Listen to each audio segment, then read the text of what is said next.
Hello guys, and welcome to the show. Thank you for tuning in. This is simply an advert for a program that we're going to do on Friday, where we talk to Mel, the gentleman you see on the screen, about his thesis. He's got a controversial thesis that we're going to dig into. Would it be fair to say, Mel, that you're attempting to rewrite history? The way I would describe it is I'm restoring the truth rather than revising the story. Okay, fair enough. Yeah. I would argue that the Islamic tradition are the real revisionists, rather than me being the revisionist. That's the way I would depict it. And would that be your one-line summary of what we're going to talk about on Friday? Not necessarily. No. There's a lot more to it than just that. Fair enough. So how would you summarize your argument in just a few sentences? I would say that the Islamic tradition is faulty, and in order to understand why it's faulty, you have to look into the context in which Islam began. So over the past few years, I've looked into the religious context, the geographical context, the political context, and tried to put the pieces together like a jigsaw. And in order to do that, you have to kind of go out of the tradition and see what the artifacts have to say, look at the coins, the documents, what the contemporary writers are saying, to try and bring it all together and try and paint a picture of the early 7th century and then the late 7th century, and see if we can decipher how it all happened. And I think at this stage, after a number of years of doing research, I'll have a clearer picture than I had, say, 2 years ago. I mean, obviously, I've heard similar kind of arguments from people like Dan Gibson, Jay Smith. And needless to say, whilst I recognise that they're definitely onto something, that there's something that's not lining up with the historical evidence on one hand and then the received narrative on the other, I'm yet to be convinced. So on Friday, your job is to try and convince me, and my job is to see if I can be convinced. But I'm coming at it with a healthy respect and a healthy skepticism.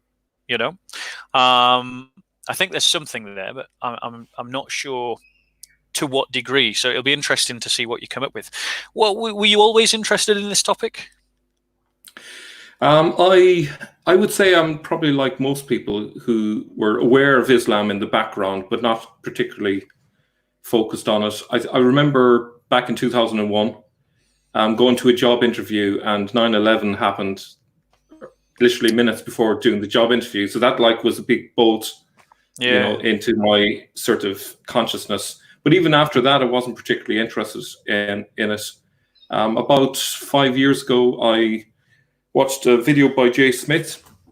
It was 2015, and he was so engaging. And he was the first one I heard from that gave it a different take on the Islamic tradition. And he mentioned in passing that he talks at Speaker's Corner, and so I was about an hour away at that time, and so I decided to come along and hear him in person, and got talking to him, went and had coffee with him, and from then on I went to Speaker's Corner quite regularly and met Hatun and all of the other familiar faces.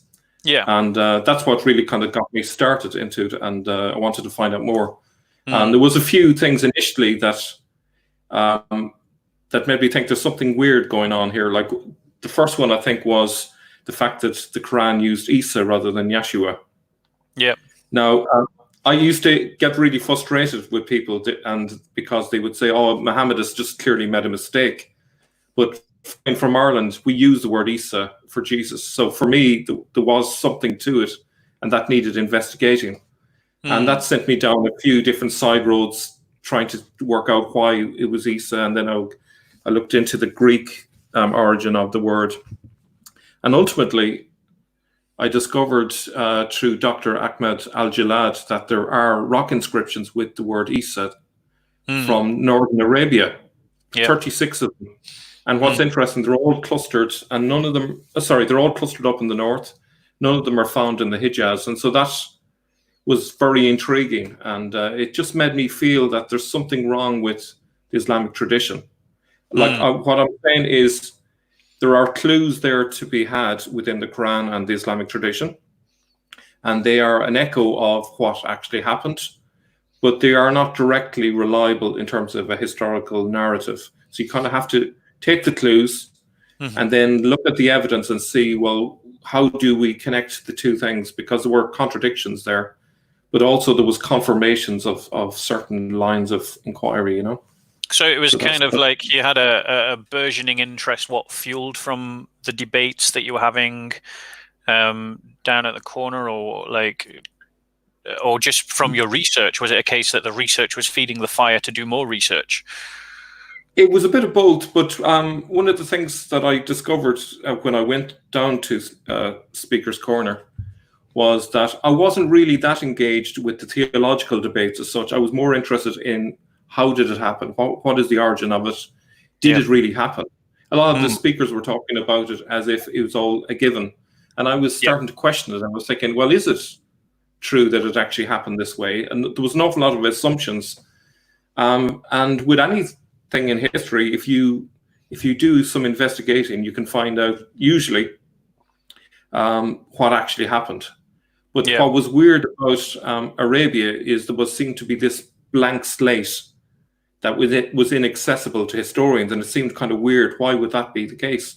And I was confident that if you did enough digging, that you would actually get enough evidence to see what really happened. And I have to say, you know, several years later, I feel that sort of assumption was correct. And I've been amazed at how many assumptions that I had formerly based on the Islamic tradition turned out to be false. And I think the evidence is incredibly strong versus the Islamic tradition. I think the Islamic tradition's case is incredibly weak in comparison. And how many years have you been looking into it? I would say it was probably 3.5 to 4 years, quite intensively. So I started off by, for example, reading Al-Bukhari, which I don't recommend anyone. Have you read the whole thing all the way through? The whole thing, and it nearly killed me. And you think the Quran is a hard read, read Al-Bukhari. It's the most monotonous read ever.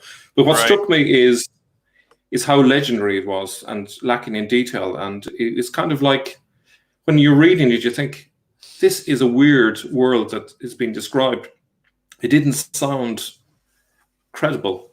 Full of weird things, weird, peculiar stuff in terms of Muhammad's hygiene practices and things like that, and weird sort of concepts. It's almost like too much detail, isn't it?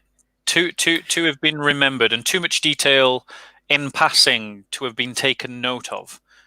Yeah, it was suspicious. It was preposterous to think that there were, I think it was something like 600,000 hadiths that were passed down through the generations, and he whittled it down to 7,297 or whatever it was. And even reading those, it took me 3 solid months to read the thing. It was 4,000 pages. So the idea that I'm about to do it myself, so I know what you mean. Yeah. So the idea that he had the time to actually read, or at least hear, all of that material and then could decipher on what basis, no one knows, what criterion he used. And even after whittling it down, there's so much that is simply preposterous that you really kind of question, well, what criterion did he use to judge what was realistic and what wasn't? So I think for me, it's the level of detail that I question. It's kind of like, you know, why? Who in the right mind at that time would have thought to themselves, well, I need to pay attention to this because someone 200 years later is going to be writing it down. To me, it immediately smacks of this was made up 200 years later and just post hoc put into into history. So. Yeah. The other thing that struck me about it is, I don't know if you've ever had an experience of talking to someone who's telling you lies. What liars do typically is to justify their point, they just make bigger and bigger lies. So you have the isnad, which is exactly that. So the isnad is there to buttress the story, but it is just a bigger claim. And then the biographies are added to the isnad to buttress that claim, but actually none of it is evidence. It's just hearsay. Well, the very fact that scholars themselves disagree upon which ones you should believe and which ones you shouldn't believe, as we've experienced multiple times, if you quote one that's embarrassing, it just gets chucked under the bus anyway, no matter whether it's Sahih or not. It's kind of like it's a very spurious system.